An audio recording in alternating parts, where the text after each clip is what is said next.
By the way, pickleball. Do you play pickleball? Of course I play pickleball. You play pickleball? I love pickleball. That's not like some weenie sport for you because the real deal thing, tennis, is something you can do?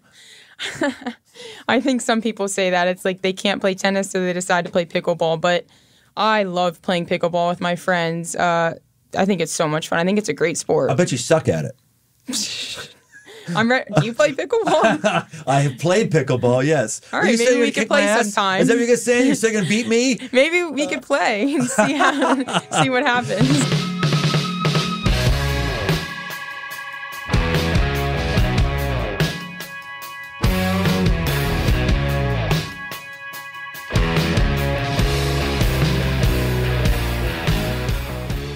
Welcome to the aggressive life. You know, we try to have this be a very unpredictable podcast. You know, just when you want to put us like in a box and say, oh, you're one of those Christian-y podcasts, or oh, you're one of those like man podcasts, or oh, you're one of those thin. We like to throw a little curveball, like maybe a Top Gun pilot, or maybe my guest today. You never know what's going to happen in your life. I'm sitting here in studio with a young woman who 15 some odd years ago I met when my daughter was playing high school tennis. And this little girl, this little rugrat, was just having she always had balls and she always had rackets, and she would just get out there and just hit him. Anything was, just hit him, hit it. And I said, I'll be curious to see if that keeps up, if she's going to be that into tennis for that long. Because she was into it. I don't know if she was into it because her mom was a coach. I don't know if she was into it because she had nothing else to do other than hit something when her mom is out with her. Crazy. Here she is. She's 21 years old. Caty has already won 6 double titles on the Women's Tennis Association Tour. She's reached the doubles finals in the U.S. Open in both 2021 and 22. She's been ranked as high as 11th in the world in doubles tennis. She is about to crack the top 100 singles players in the world. She's got her eyes set firmly on winning Grand Slams, achieving a top 10 ranking on her way to number 1 in the world. Oh, and by the way, she can hit a tennis ball over 100 miles an hour. 100 miles an hour? Is that true? Yeah. My goal is like 120, 125. You'd be surprised. There's a lot of girls that can serve 120 miles per hour. So really? Yeah. So what's a man serve, a professional men's tennis serve? Anywhere from 120 miles per hour to 145. I think the fastest is 160. 160? Yeah. Wow. And so what does Serena do? I would say Serena in her prime was serving 125. Okay. Yeah. Well, I forgot to say this, Caty. So I couldn't be more excited to say, welcome to the aggressive life, Caty McNally. Thank you so much for having me. I'm so excited to be here. This is a really cool opportunity, and yeah, thank you so much. I was reading the paper a couple weeks ago, and there was a picture of you. I think it was at Wimbledon. Were you in doubles at Wimbledon, or was it the U.S. Open? U.S. Open. There you were, a picture of. I go, wait a minute, that name sounds familiar. It was really, really cool. So this is like dream time. We talk about aggressive life as knowing what you want, going for it, not waiting for it, take control of your own life. Yep. So, Caty, fill me in. Like, what happened from when I saw you hitting a tennis ball as a little girl to now getting national coverage and being in the newspaper? What was your process? Well, it's been a long journey, and that's one word that my mom has always brought up. It's a journey. Everyone, goes at their own pace. And yeah, I mean, ever since I was a little girl, I think my first memory of tennis was hitting balloons across the couch with my brother. He plays tennis as well, and he went to Ohio State, got his degree there, and played on the tennis team. So I always had someone to look up to and always wanted to compete against him on the tennis court. And growing up at the club that my mom still works at to this day, I wanted to spend every minute with her there, and every opportunity I could get on the wall just to practice by myself, I'd go out there and practice for 2 to 3 hours by myself. And I still hear stories from, the manager of just seeing me out there by myself anytime I could. I started playing tournaments when I was 8 years old. My mom didn't let me play before then because she wanted me to, not be crying on the court and have a little bit of maturity out there, even though I was playing against 16-year-old girls. But as an 8-year-old, you were playing against 16-year-olds. Yeah. Wow. Yeah, I think I started out in the 10 and unders, then went 12 and unders. But I kind of needed a little bit more competition. So I would just play up and play any tournament I could get into locally. And then just kind of played some of the bigger junior events, did well in those, and then had agents kind of coming after me when I was 14 years old. And that was a lot. I mean, I give a lot of credit to my parents for, backing me up and saying, Caty, this is a very big decision. You could go to college, play for 1 semester, leave, play pro, and they would cover your school to come back. And when I was that young, I would say that I always wanted to be professional. And I was like, Mom, I want to turn pro. But she made me wait, and I'm super grateful that she did because I was not ready to turn pro. Not physically, not mentally, not emotionally. I wasn't ready for kind of what it involved.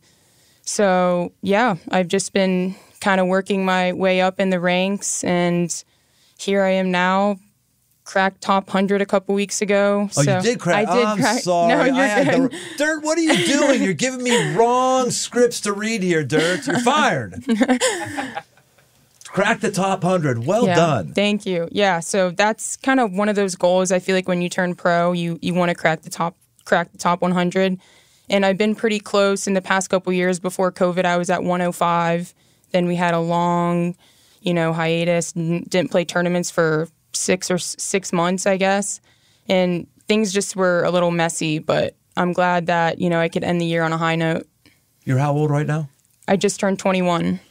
So, and you're glad that you waited to come into pro. So what do you think would have happened if you went in when you were 18? So I actually turned pro in 2019, but I could have turned pro 2017, I guess. I think I was just, like I said, I wasn't mentally prepared for what it all entailed. I mean, it's a week-by-week grind, a day-by-day, and you're traveling all the time, a new city, a new country each week, and you're not going to be winning every week. So that's tough to handle, probably losing every single week, but each week you have a new week, a new opportunity. But back then I wasn't ready for that. So does it start off as a fun new thing and then it gets old, or is it tough from the very first week? I would say it's tough from the very first week, but the one important thing is to have a great group of people around you. And I'm lucky enough to say that I have a great team surrounding me who they're all so positive. We all have the same goal, the same way that I want to play, which is aggressive. That's the way I play. And we all have one goal at the end of this, and that's just to enjoy the journey, just where I'm at each and every day. So, yeah, I'm really grateful for them. The team that's around you, are those other professional tennis players, or is that people who are in your support circle, or what is that? Yeah, so that's pretty much everyone in my camp, my support team. So that would be my mom, my dad, my brother, everyone in my family. And then Kevin O'Neill, who is one of my traveling coaches. So every week I'm on the road, he's there with me. And then physio, trainer, mental psychologist. So there's a lot of people that kind of go into... They travel with you? They don't travel with me. The coach does, just as of now, but down the road, my goal is to have a physio with me or a fitness trainer with me as well, but that's kind of down the road, I think. So you're right now doing doubles, you're doing singles. How frequently are you on the road right now? More than half the year, I would say, at least. I'm getting ready for a trip down in Australia. I'll be starting in Auckland. I'll leave right after Christmas. I'll be in Auckland, and then I'll go to Adelaide, and then Melbourne for 2 weeks. So that's 4 or 5 weeks on. I'll have 1 week off. Then I'll head back over to Doha, Dubai. So I'm not home very often, but it's definitely something that I've learned this year. I've traveled a lot, and it's important for me to find the time to come home and kind of just get that mental reset with my family and my dogs. Your dogs? Yeah. What do you have? What kind of dogs? We have a Shih Tzu and a teddy bear. So two little guys, two little girls, but one's name is Stella and one's name is Sky. So a teddy bear. That's a name of a breed? A teddy bear? I think it's like a Shih Tzu and a Bichon mixed. All so right. I think that's what they call it. Okay. So if you were 16 and you were to write down, this is what I think being pro would be like. Now what you know right now, what would you coach your 16-year-old self on?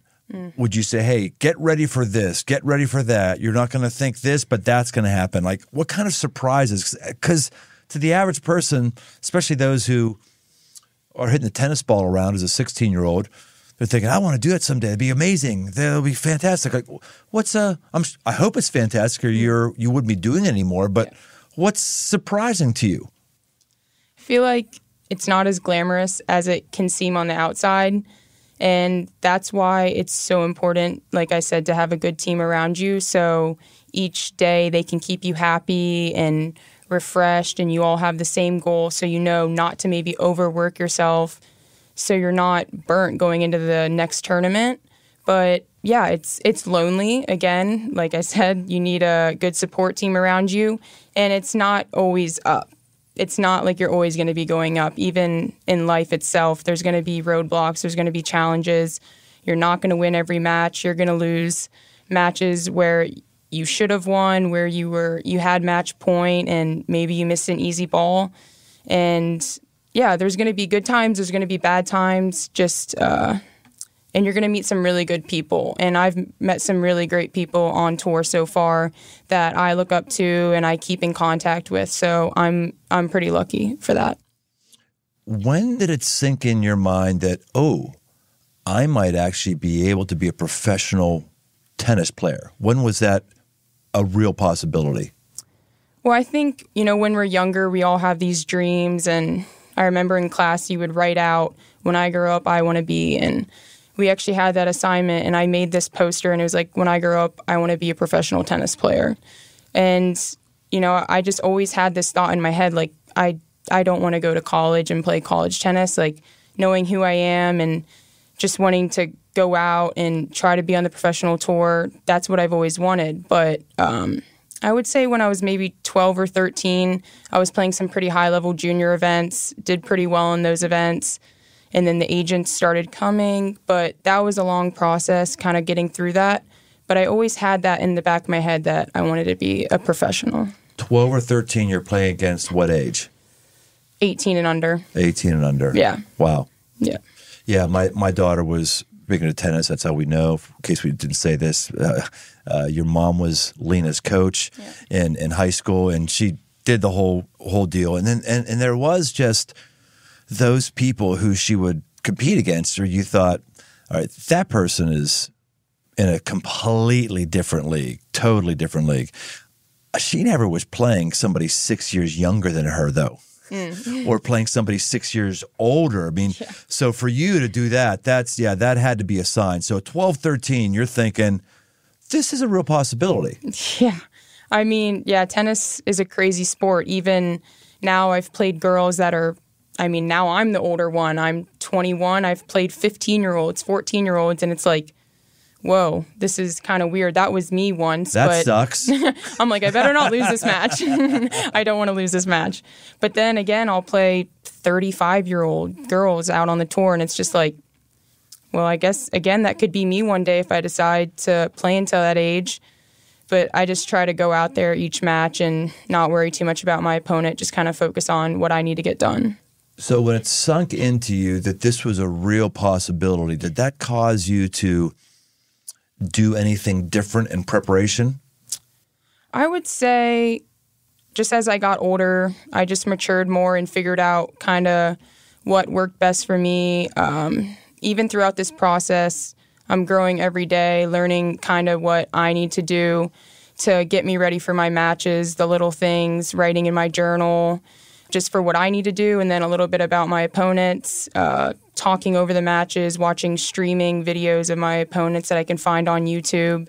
So there's just little things that I'm learning along the way. I mean, I'm still pretty young in this journey, so I'm sure there's a lot more I can learn. But when you say talking over the matches, what does that mean? So usually when I know who my opponent is, I'll know the day before my match, and sometimes it's not even usually the day before my match. We'll just log on to YouTube and search up my opponent and hopefully find some videos of them. We'll watch the same matches and kind of just jot down what we see from them, maybe some patterns that they like to do or where they stand within the court, whether they're super aggressive or they like to retreat and run down balls. So kind of just like more tactically what we see, so I can go into the match just with some notes as to how they usually play. What's the basic training pattern for you right now? Is there a workout routine you have every week? Is that you're a pro, right? Yeah. I mean, this goes way beyond you being able to figure out how to hit the right forehand. Yeah. What do you do to maintain and grow the machine?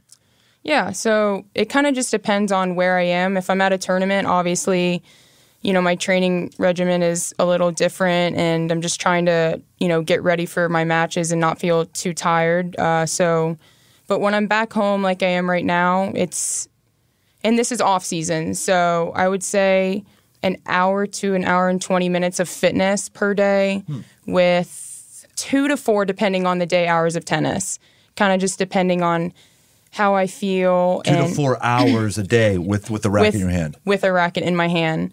And then within the week, 3 times a week, I try to get some type of physio work, which is an hour long. So it ends up being a pretty long day. What's physio? Physio would be any type of like massage or cupping or dry needling. Oh, I need that every day. Massage every day. I need that every day. Dry needling, I could live without. I'm not a fan of, but I mean it works. But now, do you know what dry needling is, Dirt? I have no idea. Well, it's when they take a needle that is dry and they stick it in your muscle to promote. I don't even know what's the philosophy. I think it's kind of like more blood flow. Bring blood flow to the area and try to like. Maybe the fibers in there kind of like break up the fibers, loosen it up. So, all right, that makes sense. Yeah. I had what I thought was a bicep that was tearing. Okay. It was just not good at all, and I was like freaked out about it. My chiropractor was doing the whole dry needling thing on me, which sounded like a really great idea until they actually did it. Yeah, it hurt. It's not a comfortable thing, but I think if you find the right people, like the right person that does it a way that's not as painful, it's a little bit better. So you've got those physical things you're doing as a pro. How about, are there things you're doing as a pro, intellectually, spiritually, emotionally, whatever, any of those things that helps you perform on the court? Yeah, so I actually started 2 years ago something called NeuroPeak, and that is kind of like this breathing routine where I put a belt around kind of like right under my bra line. And for 10 minutes a day, I breathe, and I can actually follow my breathing patterns on my phone through an app.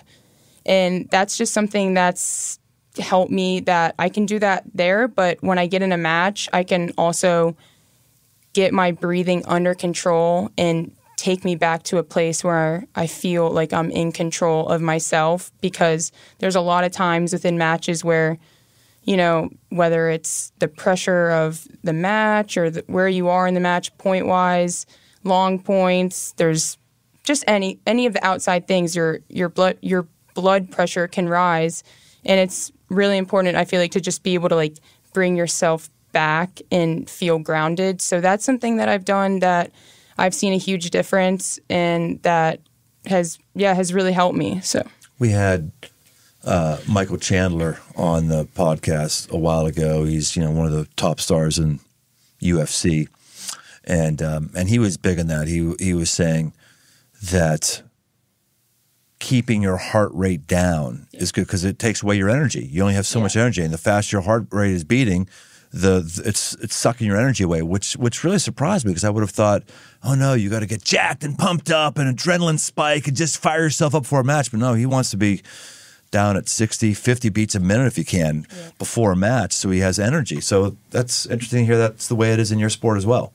Yeah, I mean, with experience, when I go out there and I play a match and I'm really amped up, I mean, and there's a lot of like adrenaline, I feel it the next day compared to when I'm like more relaxed and kind of within myself. I'm way more sore when I'm amped up, and that's just pressure, I think. It's like your body almost going into like a tightness mode. And when I'm able to go out there and kind of just play point by point, relaxed, I feel a lot more refreshed the next day and ready to go. So it's pretty interesting. Anything else you do that's outside the physical in your training? I also speak with a mental psychologist, and that's maybe not a thing I do every day, but down the road, I think it would be something I would like to do a little bit more often. Just speaking about where I'm at mentally, I think it's so important to be able to have someone that you can talk to, whether it's about tennis or about life, but someone that you can just tell them how you're feeling. And I think that's super important, especially in life in general, but as a professional tennis player, there's so many things we go through and so much traveling and the wins, the losses, being able to kind of like bounce your feelings off of someone and be like, this is how I feel, this is what I'm going through. I think that's extremely important for anyone to find. Yeah, you know, we talk a lot about fitness goals and New Year's coming up and people are going to be having workout plans and all that. It's good. We should be healthy, but there's not a lot of people who want to do the really hard work of being mentally and emotionally healthy. It's easier to go on a long run, you know, or to work out your abs than it is to dig into your stuff, you know, to talk about things you'd rather not talk about, to keep stuffing the things that are in there, to not be transparent with somebody else. I gotta think that's going to catch up to you as a pro athlete. If you're not on top of that stuff, it's going to catch up to you in one way, shape, or form eventually, right? I mean, yeah, like you said, you can try to go on runs and you can try to stuff it down with you by going and practicing for more, like for longer each day, or, you know, going in the gym and lifting. But those problems ultimately are still going to be there. And if you're not able to face them, you know, head on, there's, like I said, they're still going to be there. And one way or another, they're going to come back. So it's just best that you find someone that you can talk it out with. Well, that's basically Tiger Woods. You know, he was on top of the world physically, amazing mechanics, but mentally, he's just mentally and or spiritually and or emotionally, he just one breakdown after the next over the last several years and just capped himself. Yeah. You know? Yeah.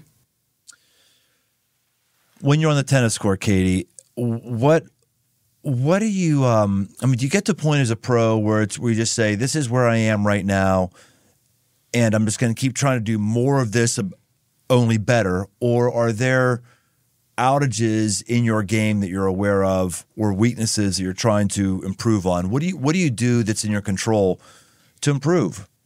Yeah, so I think, you know, every day I'm always trying to improve something, even if it's something small. And the team around me, my mom as a coach, you know, she's there giving me tips and things that I need to work on that she sees from the outside. Yeah, I mean, even right now, little adjustments with my serve, trying to use my legs more, trying to be a little bit more physical with, you know, just how I'm moving out there with my legs. And we all know exactly how I want to play. Like I said, I play very aggressive, and when I'm playing my best tennis, I'm an all-court player. I enjoy coming forward. It's kind of like an old school type of game style, which you don't see too much in today's game. So I know how I want to play, but I'm trying to better it each and every day. Like, there's little things that I can do, and I have to work on them every single day. And it might be the same shot, but every single day I'm going, and whether it's 5 minutes, 10 minutes, 15 minutes, I'm going out there and doing it, because that repetition will count in the big moments. It'll just be like, you know how to do it. There will be no thinking. It's just within you. When you say legs, are you talking moving around the court? Are you talking about the right form on a shot? What are you talking about? I think in tennis, you have to have kind of all of it. You know, strength and power are super important.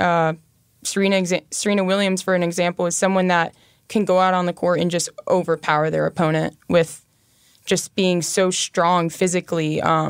So if you don't have that strength in your legs, it's very easy to get tired in like a 2 out of 3 match. I mean, sometimes these matches are 3 to 4 hours that we play, and then you have to go back out and play doubles an hour later.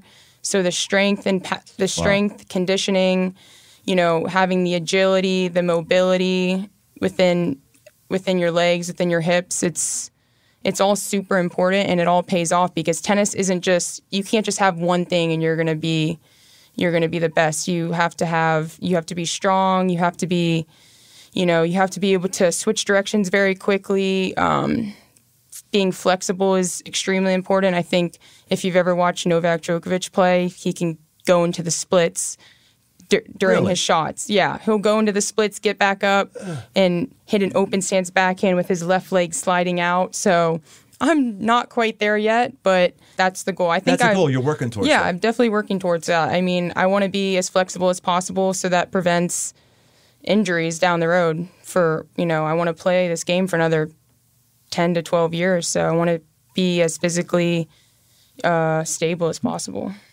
You mentioned a couple times that you play aggressive. I thought you were just trying to pander to our podcast called The Aggressive Life, but no, I could see this as a value of yours while you play. Yeah. What's an example of, you say you play aggressive versus just a pro player that doesn't play aggressive? What would be the shift there?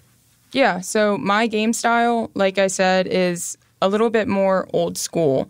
I like mixing in the serve and volley. I like hitting returns and coming in, shortening points, cutting angles off, and making my opponent really feel the pressure of my presence. And that's how I play. And there's other players that play extremely aggressive as well. And then there's other ones that maybe play a little bit more tentative or are more counter punchers, so they kind of just wait for their opponent to miss.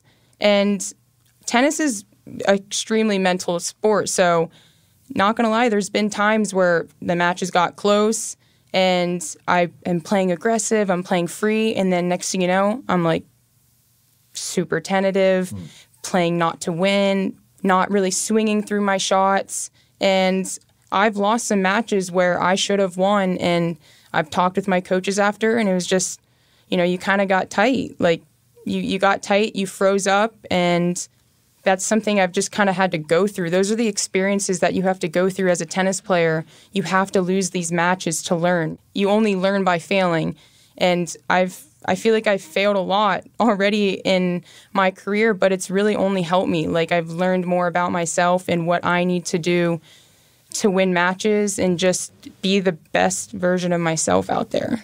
When you say old school, you're talking about you're hitting the serve and then you're rushing the net to cut the court in half, basically. Yeah. When you say old school, are you saying that was the recommended way to play back when, but today that's not so much the case? Yeah, so I would say a great example would be Martina Navratilova. She was a great example of someone that would, serve and volley, hit and come in, make the point short. And nowadays, I feel like you don't see it that much, especially in the women's game. You see a lot of it's like one style. These girls just want to go out there and hit the ball as hard as they can. But luckily enough, my mom, when I was growing up, she taught me all the shots. She taught me how to slice, and she taught me how to hit heavy balls and, be able to withstand the power of these shots that these girls hit.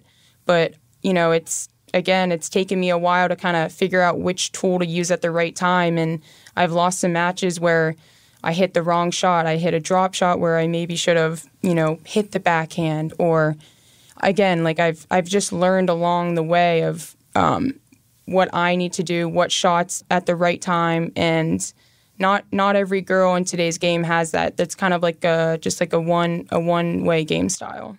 Your mom was pretty intense. Is she still intense? Yes. A lot of she's gonna hate that I say this. No, come on. No. I'm only leading you into it. No. I'm only baiting you. Come on. She.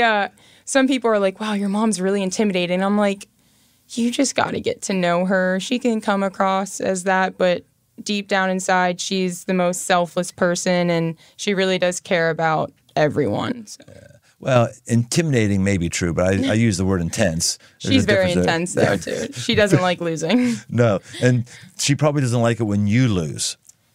Or does she cover it up pretty well? How does she do with that? My mom is extremely calm when she watches me play. She sits there, shows no emotion, and for me personally, I think that's great. Like, you look over there, she's positive, but she never shows any negative emotion. So when I'm looking over at her, I always feel like, okay, like I can do this. You know, she's there supporting me. But she really doesn't get too nervous, which I don't know how she does, because I would be a nervous wreck watching my child play. How often does she watch you play on the tour? She travels a little bit here and there, especially when the tournaments are in the States. It's a little bit easier for her to get there. Next year, though, I'd like her to travel a little bit more, even, overseas. That would be great, because it's my mom. She's my coach as well, but it's nice having your mom there and just kind of having those experiences together. So I'm hoping that can happen. That's cool, man. Lynn did something right, because there's a lot of 21-year-olds that really would not want their mother to be around at all, or their dad. So that's really cool. Yeah. No, I mean, we have a great relationship, and not going to lie, there are times where it's very difficult to have that mother-daughter, but also coach relationship. It's not easy, but I think we've kind of found that balance where it's like, okay, mom, like, I want you to be mom right now. Like, I don't want to talk about the match or my tennis game right now. Or, mom, like, I just want you to be my coach. Like, what I say right now, I don't mean to hurt you personally. If I'm saying anything bad, it's kind of just me venting on the tennis court. I just want you to be my mom, tell me what to do tactically, and yeah. You were 17 years old and on the same court as Serena Williams. Take us back there.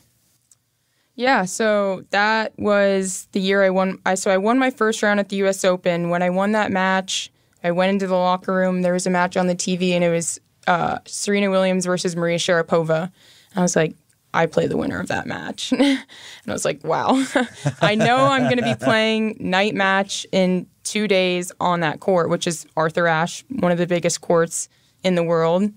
And Serena had won, and I was like, all right, I'm going to play Serena Williams. This is a dream. I mean, this is something that I never thought would have happened. It's like when you're young, it's like, oh, like I was watching Serena Williams win Grand Slams on my couch, and now I'm going out to play against her. I remember going into the match, and they were interviewing me, and they're like, how do you feel? And I was like, yeah, I'm ready to go. A little nervous, but I was so nervous. Are you kidding me? It was like a packed night match on Arthur Ashe. And I was like, the lights were on. I was like, are the lights going to turn on in here? Like, the lights have to turn on. They did. And I won the first set against her. The first set you did? Yeah. And the crowd was going crazy. They were actually, I think they wanted me to, I heard a lot of cheering. Of course they wanted you to win. Serena Williams annoys a lot of people, present company included. Yeah, I mean, I was like, wow, they're actually cheering for the underdog in this. But then Serena kind of went into Serena mode and took care of business the next two sets. But, I mean, that was a night I'll never forget. Wow. Something that I can tell my kids one day. And you were up 1-0 on the GOAT. On the GOAT, yeah. Until she showed me why she was the GOAT. I mean, that's got to be universally understood in your field, right? She is the greatest of all time, right? Or yeah. Not? I mean, personally, I think she's the greatest of all time. What she's achieved, 23 Grand Slams, I think it is. I mean, most people just try to get one, and she's won 23, and that's just singles. If you look at her doubles, she's actually won like 14 or 15 doubles Grand Slams as well. She's won the Olympics. And number 2 is what? She's the highest, right? Number 2, like who would be the closest? There's not a lot of people. Martina back in the day, maybe, but that was they were playing at different times, I think. So that's a tough call. What do you mean by playing at different times? Like, I think Martina played at a time where Serena was maybe younger. So, yes. You're not saying the game was any different, or are you? No, I mean, I would say now it's a lot more powerful than it was back in the day. If you watch some of the tennis back in the day, I mean, it was good tennis, don't get me wrong, but they were playing with wooden rackets. It wasn't as much as a physical game. I don't think they were putting in as much work in the gym as we are in today's game. I just think it's a lot more powerful today. Well, you had those old school guys like Bill Tilden, who was chain smoking. I don't know him either. It was like the 20s or something like that. Yeah. Chain smoking stuff, before, after, during matches, which, by the way, have you ever heard this? This could be a total wives' tale. I had a buddy of mine who was really, really big into tennis. He told me this story. Tell me if this is true or if this is completely ridiculous. Okay. In the early phases of the Williams sisters, when they were taken off, they were at a press conference. And apparently, Serena said, "Yeah, if we were in the men's league, we would be ranked in the top 100 in the men's league," which caused the number 100th guy in the men's tournament to be highly offended because he's basically saying you would bump me, and that guy's name was something like Shlomo Glickstein. You ever heard of this story? I have heard of them saying something like that. And then he actually challenged Max. So he said, "Okay, we're going to play together, except I'm going to drink a 6-pack before the game. I'm going to smoke a pack of cigarettes before the first game. And then between every game, I'm going to have another beer and another cigarette." And then he just apparently went out and crushed her. That is true or not true? Have you heard this? I have not heard about the drinking in the cigarettes, but I have heard, I think, her make remarks of saying that she could be top 100 in the men's game, which, no comment. Yeah. Well, it's good for her. Yeah. She's greatest of all time. I wouldn't want to bet against her and against a number of men. I certainly wouldn't want to. I just thought that if it actually went that far, that would have been pretty funny. Yeah, that would have been something else. I love it. So you've got on your Instagram profile Proverbs 3:5. It says, "Trust in the Lord with all your heart and lean not on your own understanding." What's that scripture mean to you, and why is it? Is that a life verse for you, or what is it? I think it's life and tennis, but yeah, Proverbs 3:5 has been one of my favorite Bible verses out there. It's just a reminder that through the good times and the bad times, if you put your trust in God, He'll take care of the rest, and it's His timing when things are supposed to happen. And I think, we have all these, for myself and my tennis, I have these goals and get this ranking by this time. And it's like, if you don't do that, you kind of you worry and there's fear. And it's like, if I don't do this, I won't be in this. There's so many places where your head can go.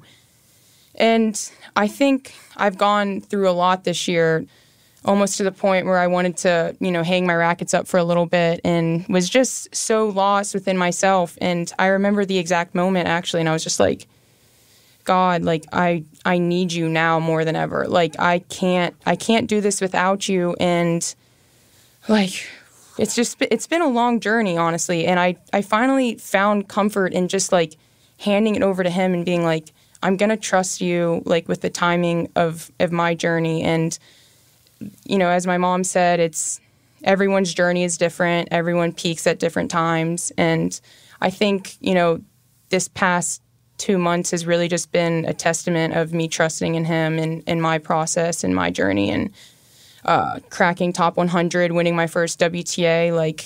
That was so special just because of what I've been through and what my team around me, they know what I've been through.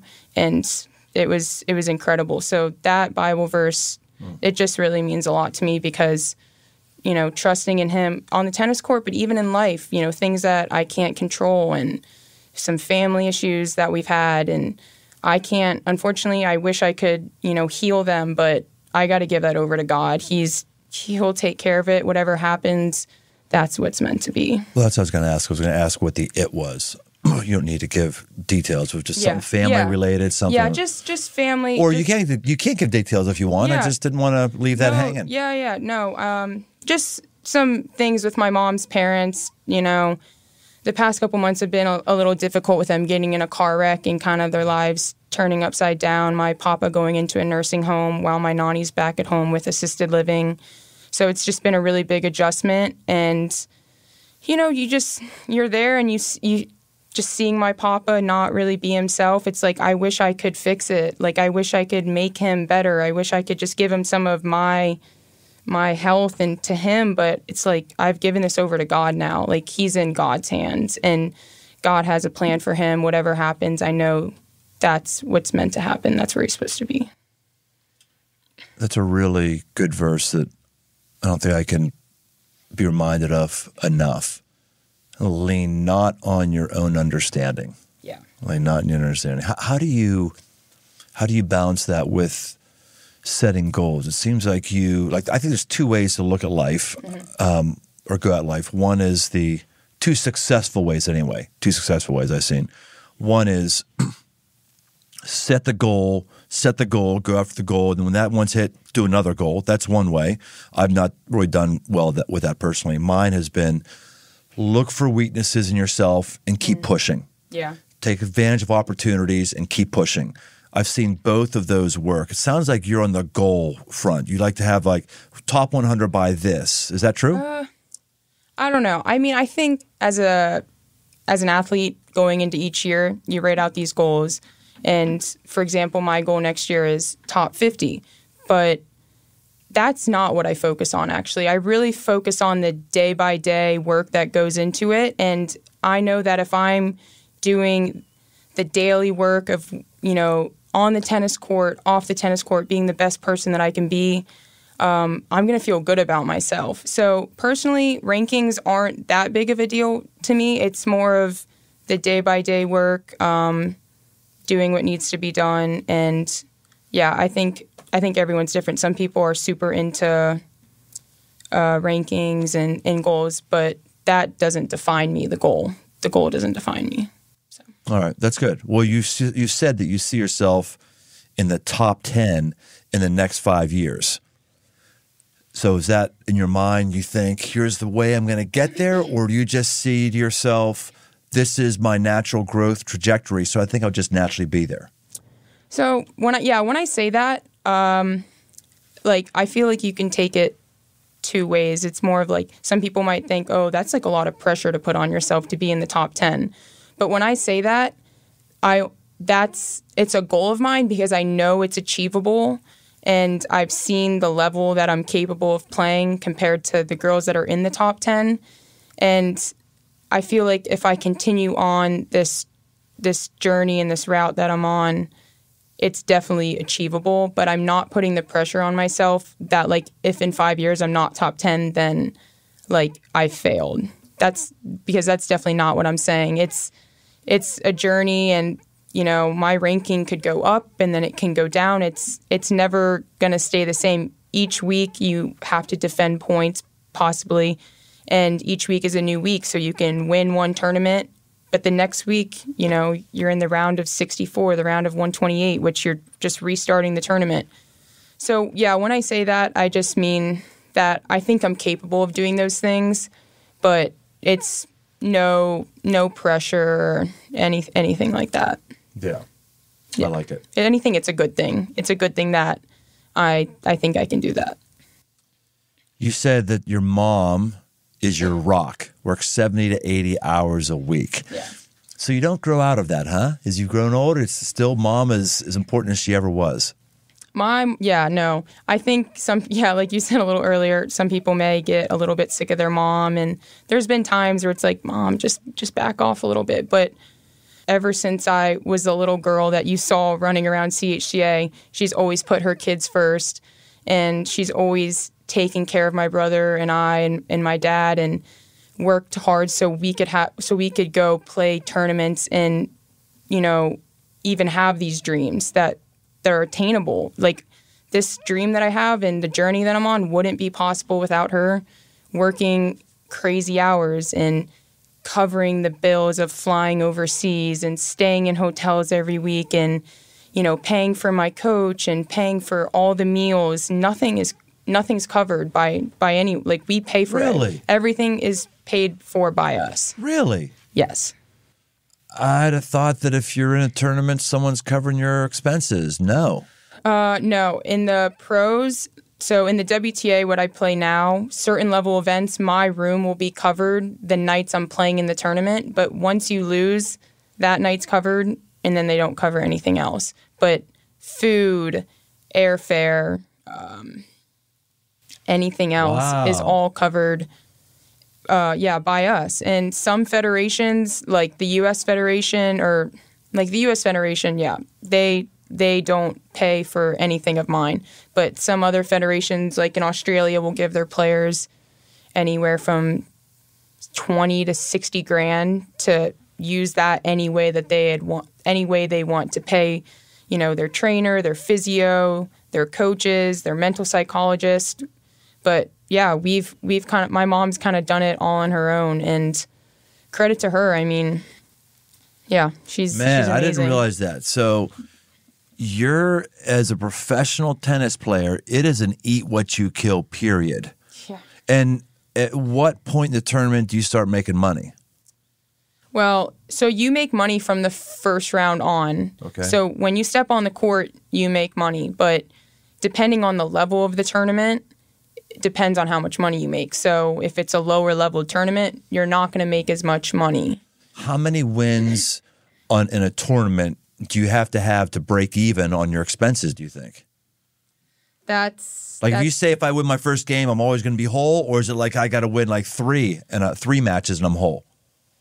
So there's different level tournaments. There's a WTA 250, which is the lowest, or there's a WTA 125, a WTA 250, a 500, and 1,000, and then a Grand Slam.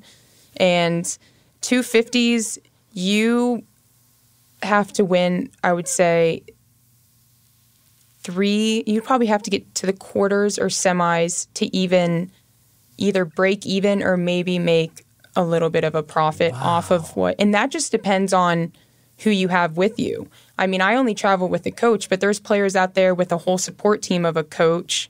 They bring their private physio, they bring their private trainer, and they have to pay for them to work, but they also have to pay for all separate hotel rooms and their food for breakfast, lunch, and dinner. So it's a lot. Wow. Yeah. Yeah, it is. That seems like slavery to me. Well, your goal is to be in the Grand Slams. When you're in the Grand Slams, that's where you make most of your money. I mean, stepping on court at a Grand Slam first round, you're probably going to get paid $70,000 to step on court. Okay, so all you need is, in that tournament, you just need to step on court at Grand Slam, you're good to go. I mean, yeah, you can say that, but I think just, you want to win. You want to go far in Grand Slams. I think those are the tournaments where you work. You want to do on other events, but if you can peak in a Grand Slam, that's where the highest prize money and the highest points you're going to get are going to be. So are you keeping track of how much your mom and dad are paying for all these things? And like, okay, I get a cut of that check. Or is it just, I'm just curious how these things work. How does that work?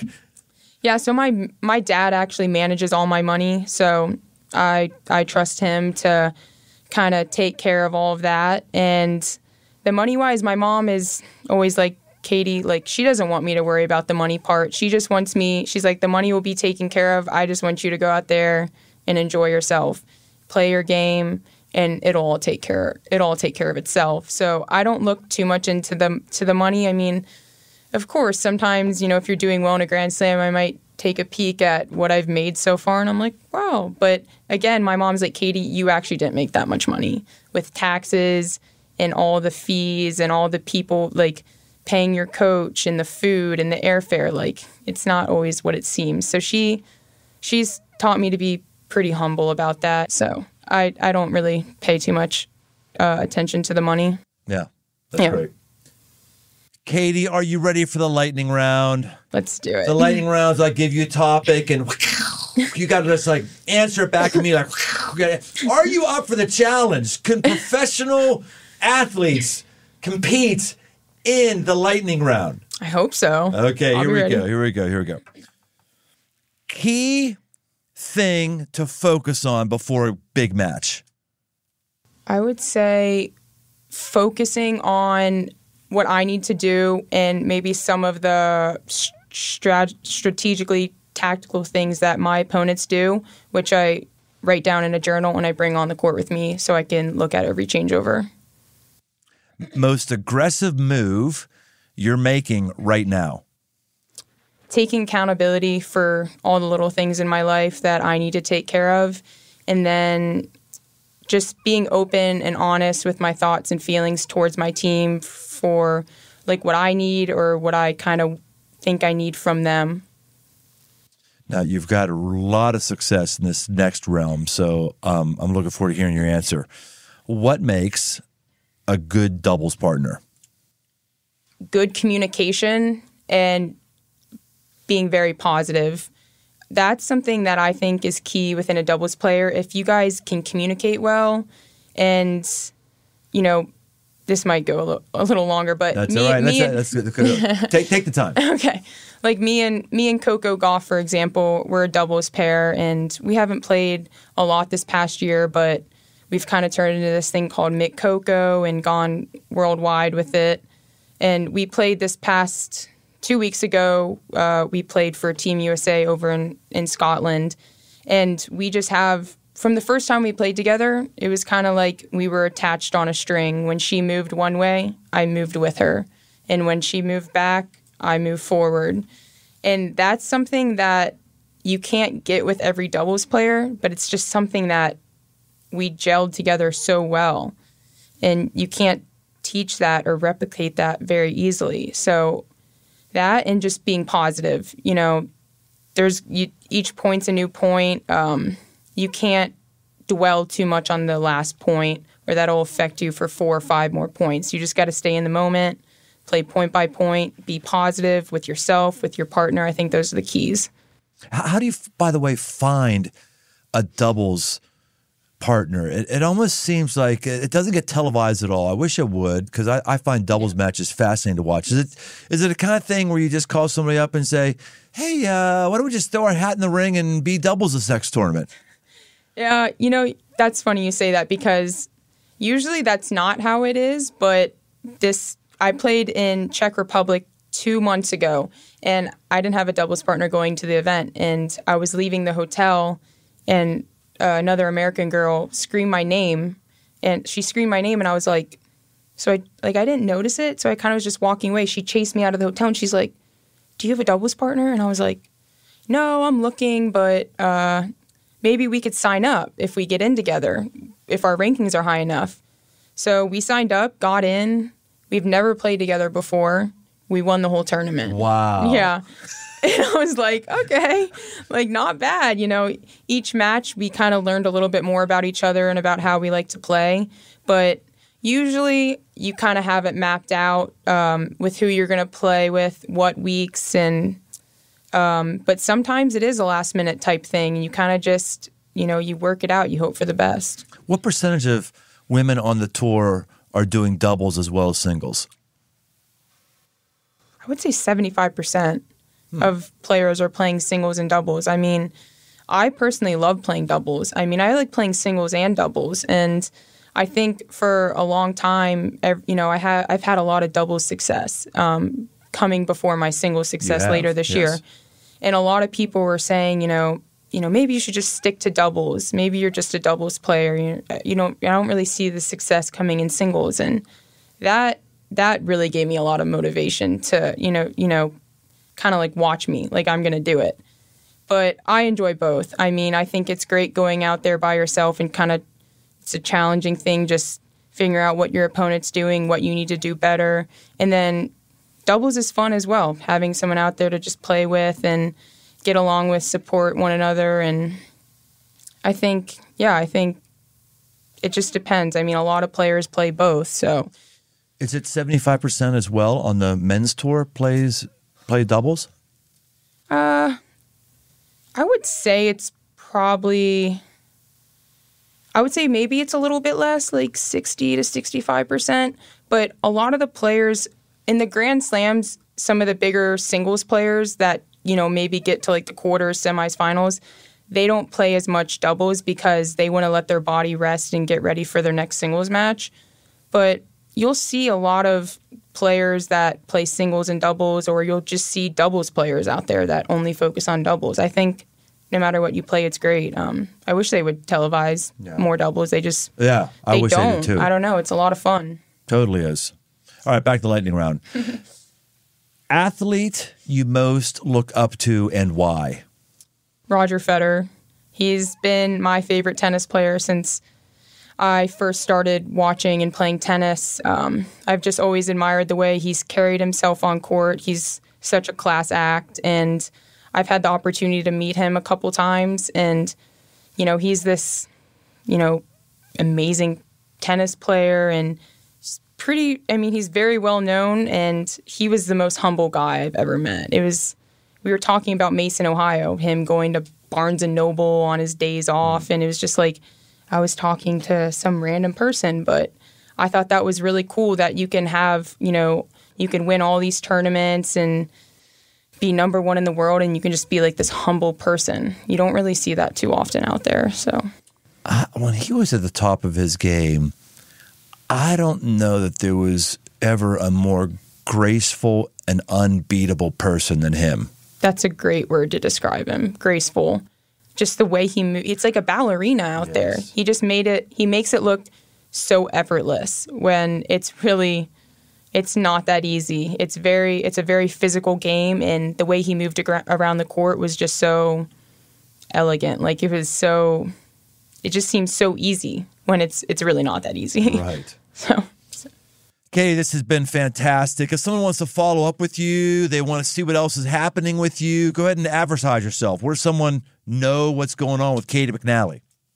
I would say you could go, probably most of the information would be on my Instagram maybe, which is just Caty McNally. If I'm at a tournament, usually I'm kind of posting maybe where I'm at or some of the cool places I get to go see or how I'm doing in the tournament.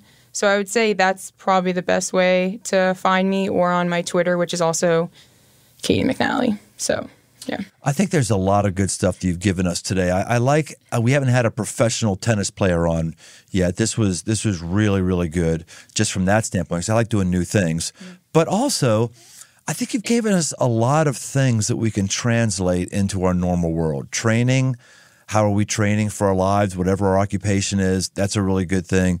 Knowing who to partner up with, how do you know what a good partner is? Mindset when things aren't going really well. Maybe having a Bible passage that's a theme verse for us. All of us, wherever we are, we can learn something from you, and you've given us a lot, Caty, so thank you very much. And I can't wait to see you holding up the silver jug. It's going to be amazing. Thank you. Thank you so much for having me. All right, there it is, guys, ladies. You heard something. Put it into practice. Do something here. Don't just, by the way, pickleball. Do you play pickleball? Of course I play pickleball. Do you play pickleball? I love pickleball. That's not like some weenie sport for you because the real deal thing, tennis, is something you can do? I think some people say that. It's like they can't play tennis, so they decide to play pickleball. But I love playing pickleball with my friends in the evenings, especially during the summer. We've played so much, just whether it's singles or doubles. I think it's so much fun. I think it's a great sport. I bet you suck at it. Do you play pickleball? I have played pickleball, yes. All right, maybe we could play sometime. Is that what you're saying? You're still going to beat me? Maybe we could play and see what happens. All right, I'm sorry. I'm trying to wrap up the podcast, but not yet. So I've got to think that might jack up your game, though, because it's a different strategy, isn't it? It's different swing motion. Yes, no? I think it's different. I mean, obviously the rackets are different. You're playing with a completely different ball, but I think it's great for reflexes. You're coming to the net, and when it kind of gets into the dink and you kind of go like really fast volleys, I think that's great for your reflexes in tennis. And I can only see kind of benefits out of it. I mean, there's a lot of movement, a lot of like quick transitioning, and I think it's a great way to kind of play. Yeah. There's still a lot of people who have no idea what we're talking about now, who have not played pickleball at all. Just give a little public service announcement. Here's the great thing about pickleball. Think about combining ping pong and wiffle ball in tennis. Combine all those three things together. But here's the great part. You can go out day one and compete. I think that's the cool thing about it. I think anyone can pick up a pickleball racket and go out there and get the hang of it within 1 or 2 minutes, and anyone can play at any level. So it's great for all ages. Yeah, it's kind of crazy. You're probably going to beat me, but I would still be competitive. That I could be competitive against a professional athlete is pretty cool. For sure. I mean, I'm ready anytime. Let's set a date. All right. You're ready to have your self-esteem knocked down a couple notches, are you? You're ready for the Shlomo Glickstein of my day? I'm going to have to smoke some cigarettes beforehand and drink some beers just to level the playing field? I mean, if that's what helps, yeah, that might be. Well, I don't know if it would help or not, but it would be a lot of fun anyway for me. It would be. All right. Hey. All right, guys and ladies, we'll see you next time. Thank you so much, Caty. So good. We'll see you next time on The Aggressive Life. Hey, thanks for listening. For all things aggressive living, why don't you head over to briantome.com. Find my new book, Move, a guide to get up and go forward, as well as articles and much, much more. And no matter where you listen to podcasts, why don't you take a second and leave us a rating, leave us a review. It really, really helps us drive new listeners to the show. We want to help as many people as possible, just like we may have helped you. We want to help others. So why don't you help us out? And if you want to connect, find me on Instagram, @BrianTome. The Aggressive Life with Brian Tome is a production of Crossroads Church, Cincinnati, Ohio.